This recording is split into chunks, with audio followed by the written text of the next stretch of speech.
आपने दुनिया के बड़े बड़े धन्ना सेठों का नाम सुना होगा, उनकी अकूत संपत्ति की कहानियां सुनी होंगी।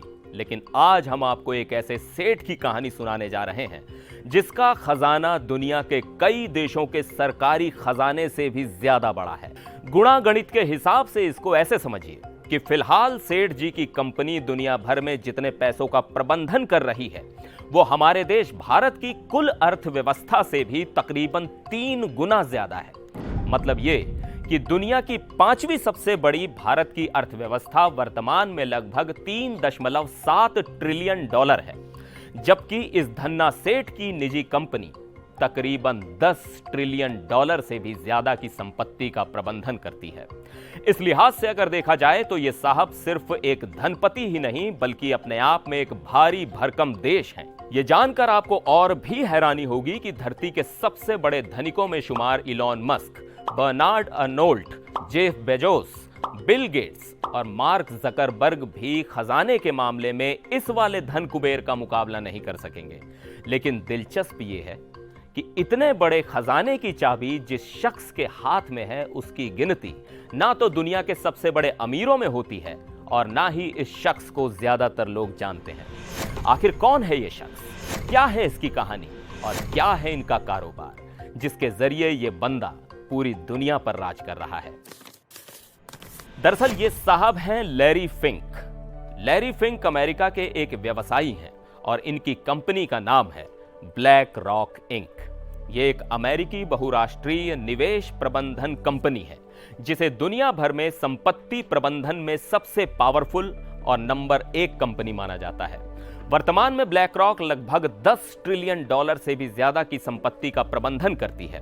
दिलचस्प बात यह है कि इस अमेरिकी कंपनी का खजाना अमेरिका की कुल जीडीपी का लगभग आधा है और दुनिया के कई देशों की जीडीपी से तो कई गुना ज्यादा है। इसी कंपनी के जरिए लैरी फिंक दुनिया भर के देशों, सरकारों और बैंकों के अलावा करोड़ों लोगों का न सिर्फ पैसा मैनेज करते हैं बल्कि शैडो बैंकिंग के जरिए कर्ज भी देते हैं।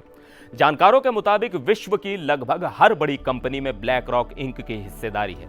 इसके अलावा दुनिया भर के कुल शेयरों और बॉन्ड्स का करीब 10% हिस्सा अकेले यही कंपनी संभालती है।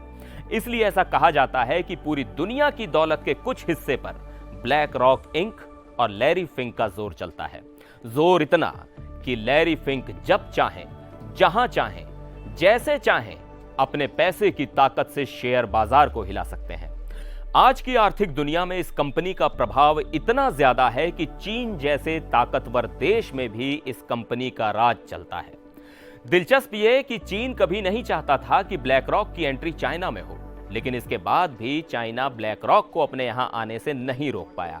इतना ही नहीं, 2008 की महामंदी में जब बड़ी बड़ी मल्टीनेशनल कंपनियां दिवालिया होने लगी थी तब अमेरिकी सरकार ने इसी ब्लैक रॉक कंपनी से आर्थिक मदद मांगी थी।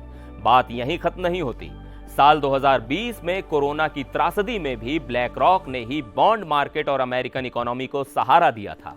इस कंपनी की एक खासियत यह भी है कि ब्लैक रॉक किसी एक सेक्टर या एक कंपनी में बहुत ज्यादा निवेश करने के बजाय डाइवर्सिफिकेशन की रणनीति के तहत पूरे बाजार में फैलकर निवेश करती है, जिसकी वजह से बाजार के उतार चढ़ाव का जोखिम काफी कम हो जाता है और विश्व बाजार पर इसका दबदबा कायम रहता है।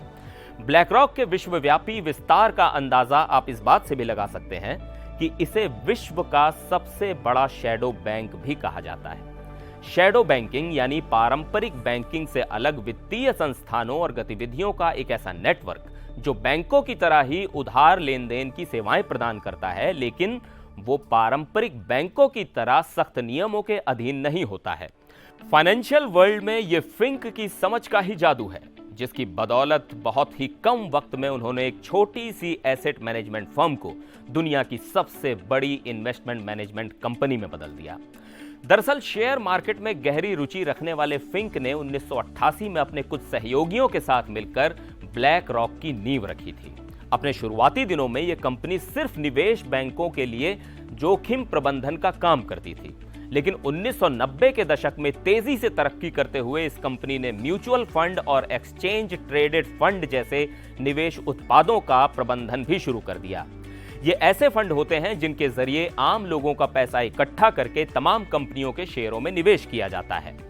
ब्लैक रॉक ने इन फंड्स को चलाने में नई तकनीक और विशेषज्ञता का इस्तेमाल किया, जिससे निवेशकों को शानदार रिटर्न मिला और देखते ही देखते ये कंपनी दुनिया पर राज करने लगी। मार्केट कैप के लिहाज से दुनिया की सबसे बड़ी कंपनी एप्पल में ब्लैक रॉक की 6.5% हिस्सेदारी है, जेपी मॉर्गन चेज में 6.5%, डॉयचे बैंक में 4.8%, फेसबुक में 6.5%। इसके अलावा गूगल की पेरेंट कंपनी अल्फाबेट इंक में भी ब्लैक रॉक की हिस्सेदारी तकरीबन 4.48% है।